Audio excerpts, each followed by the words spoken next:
Assalamu alaikum dear students. This is Adil Ashraf, your English teacher, and today we're going to learn tenses.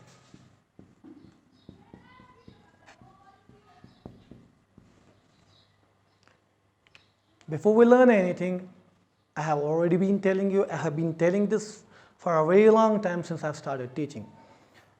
The very first thing that we learn, we should ask two questions to our teacher. Two questions. What? Why? We should know what we are learning, and we should also know why are we learning this. So, tenses is one of the most important topics of English language. And I can say, if anyone masters tenses, he masters 40% of his language. And it gives him confidence to speak. That's why we need tenses. You need tenses for doing the topics of editing, jumbles, writing messages, writing notice, writing your essays, writing your speeches, even writing your answers in your own words. So if you are good at tenses, you are good at language, and you can write of your own and you can speak in front of public. Tenses is one of the most important topics of whole English language, of whole English grammar. As I told you that we should learn two things before we learn anything. We should learn the two things of it. We should ask two questions to our teacher. The very first is what? I'm going to explain to you what tenses is. Tenses, it has been derived from two words, one Latin and one Greek. It has been derived from a Latin word,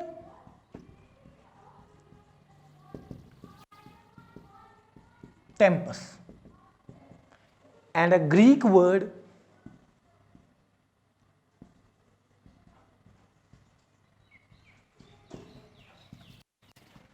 tensum, which means time or period. So this is what tenses is all about. We should also learn why tenses. What is the use of tenses? Why do we need tenses? So I will write the use of tenses in our language.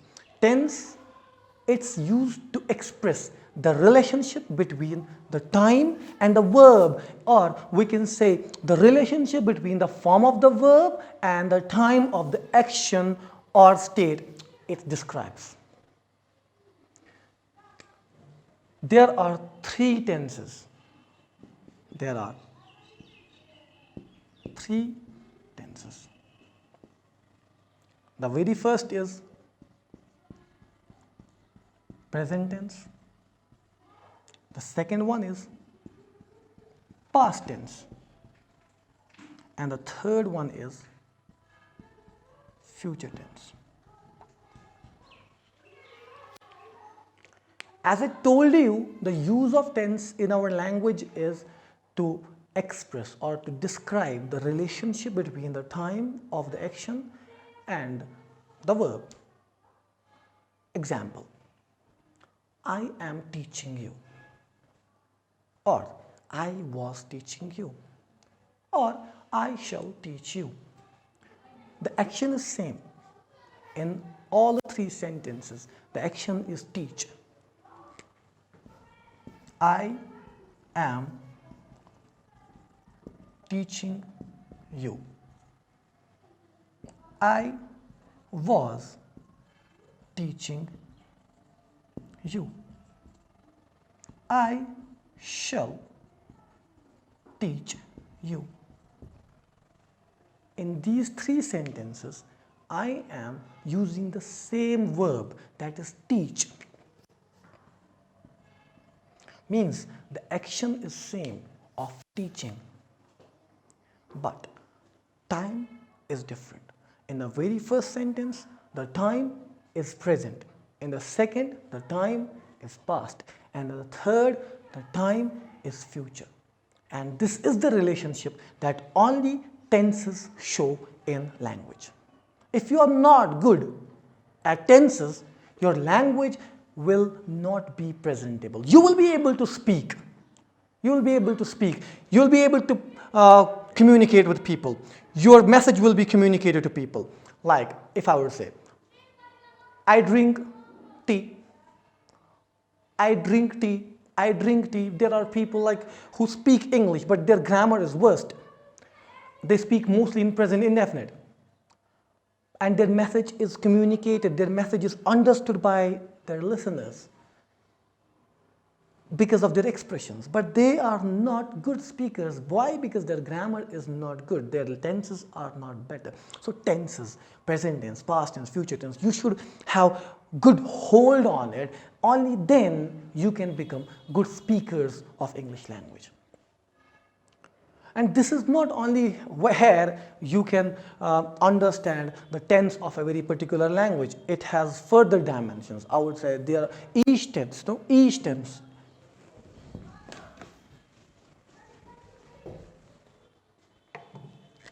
Each tense has 4 types. Each tense has 4 types. 1. Indefinite, or you can also name it as simple. The second one is continuous, or you can also name it as progressive. The third one is perfect, and the fourth one is perfect continuous, or you can also name it as perfect progressive.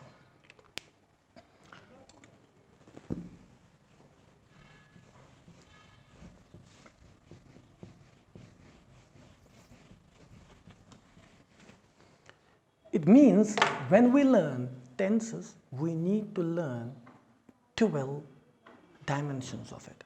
Present indefinite, present continuous, present perfect continuous, past indefinite, past continuous, past perfect continuous, future indefinite, future continuous, future perfect, and future perfect continuous. We have to learn all these tenses. Only then we'll be able to speak well and write well and have better hold on our language and make ourselves more presentable in front of people while we are speaking.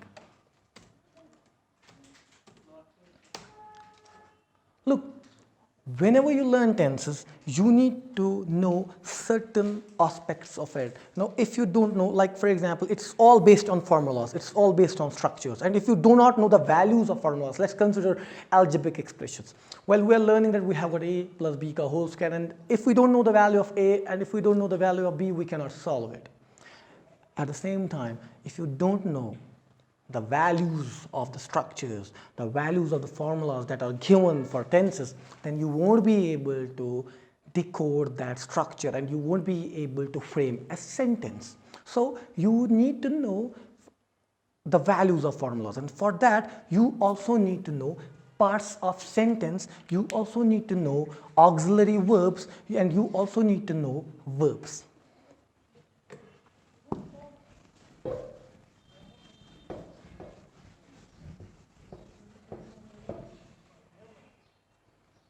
You need to know parts of sentence.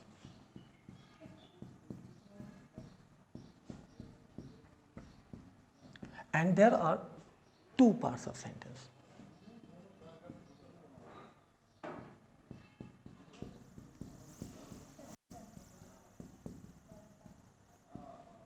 One is called subject and the other one is called predicate.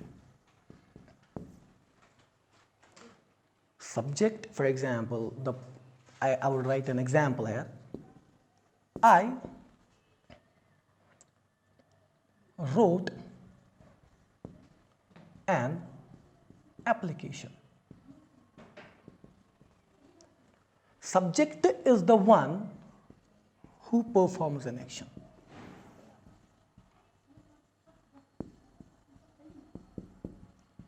That is, in this sentence, our subject is I. In this sentence, our subject is I because it is performing action. Then predicate. Rest of the part of the sentence.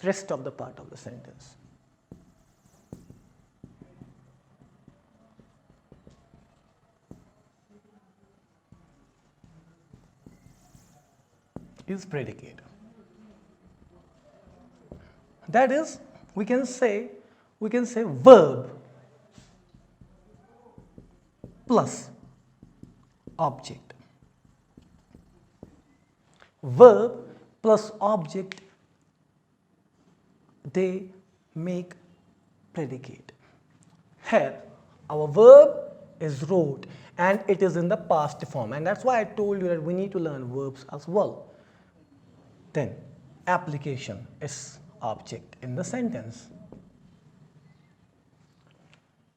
Object is that part of sentence on which an action is performed. So here, this makes our structure. You need to have a subject, you need to have an object, you need to have a verb in the sentence compulsorily. And only then, means subject in our language can come either as a pronoun or as a noun. And at the same time, remember, object can also come either as a noun or as a pronoun. And like here, I, it's a pronoun and it's a subject. Application, it's a noun and it's an object. Or I can write in a different way. I can write it in the passive form, like an application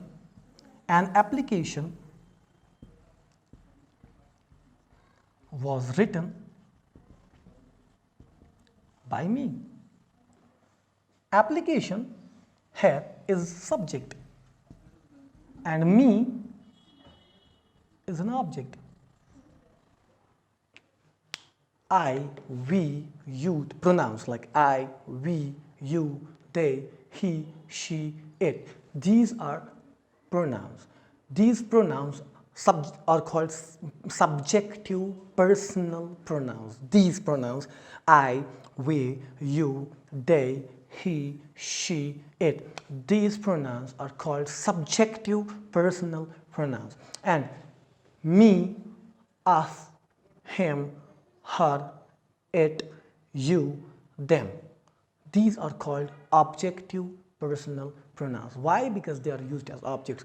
I would repeat, me, us, him, her, it, you, them. These are 7 personal pronouns which are called objective personal pronouns because these are used as objects in our language.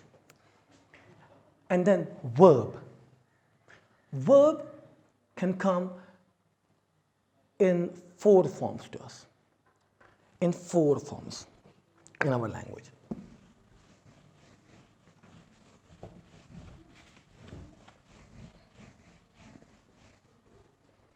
Verb can come in 4 forms to us.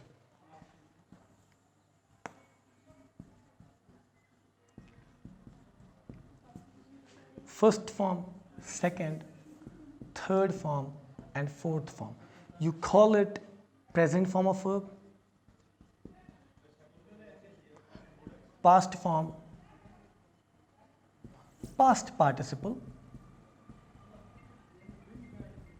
and present participle. Look, verbs, firstly, what is a verb? This also comes in our dictionary in the base form. It's listed as a base form in our language, and these base forms are used in the imperative and infinitive sentences. Example, stop or please wait, please wait. This wait in this sentence is base form of the verb. Base form, which is also called a first form or present form of verb. Or we can say, don't be impatient, or we can say, ask someone to help you. Ask is the base form, help is the base form. And we also use these verbs as action verbs. These express actions or events. Example, I would say, do you play chess?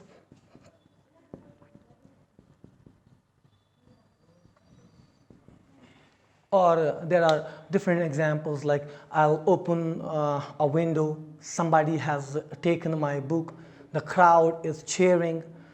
Do you know Shahid? Adil seems really nice. His parents own a shop. I believe you. These are base forms, and these base forms are used in our language for imperative sentences and for infinitive sentences, and we can use these for assertive sentences as well. How? We'll learn that further. And then one more thing we need to learn, that these verbs, these verbs are called action verbs, but these are these verbs come in different categories. There are two types of verbs which come in our language. Two types. One is called main verb, and the other one is called auxiliary verb. What are auxiliary verbs? What are auxiliary verbs? Remember, auxiliary verbs are also called helping verbs. Helping verbs. And helping verbs help us to express negatives and interrogatives, or I can say questions. Remember, this is the most important thing. We can never and ever use not directly with the base form of verb. We cannot say, I not go there, I not teaching you, she not knowing me, she not knows me. We cannot speak these sentences. These sentences are completely incorrect. Why? Because we can never make negatives without using auxiliary form of verb. So example, like if I want to make some sentences on questions or on negatives, how can I use helping verbs? Like, why did Arafat come here? Did. Why did? Why did Arafat come here? Did is the helping verb, or we can name it as auxiliary verb, and come is the main verb. Remember, if I write, why Arafat come here? It's incorrect. If I write like, why Arafat comes here? It is correct. It is correct, but it is not a question. It is not a question. If I say, why Arafat comes here? If it is a sentence, it's a dependent clause which is dependent on the other part of the sentence. It is a sentence, it is the part of the sentence, it is giving a meaning, but it is not a question. Remember, it is not a question. It needs it needs more part, it needs another clause, it needs an independent clause to complete its meaning. When Arafat comes here, so it is not it's not a question, it is a dependent clause which needs an independent clause as well. So we can only make questions by adding an auxiliary. Example, why did Arafat come here? Why did Seher what did Seher want for lunch? She did not want anything, as you can see on the display. Do you feel better? I don't know. Do you feel better? I don't know. So do is the helping verb. I don't know. So I made a negative sentence and I could not say I not know. I do not know means I used do, the helping verb. so that I could make the negative and I could use not, or I can say Solha is not using her computer. Are you waiting for me? They are working all night. Have you been sleeping? Have you finished your work? Bilal had forgotten to bring the keys. They will help us. So these are auxiliaries which are used, which help us to express negatives, questions, and sometimes different kinds of tenses as well. And the next lecture, we're going to start directly from the tense, from the first tense, and that's present indefinite. Thank you very much.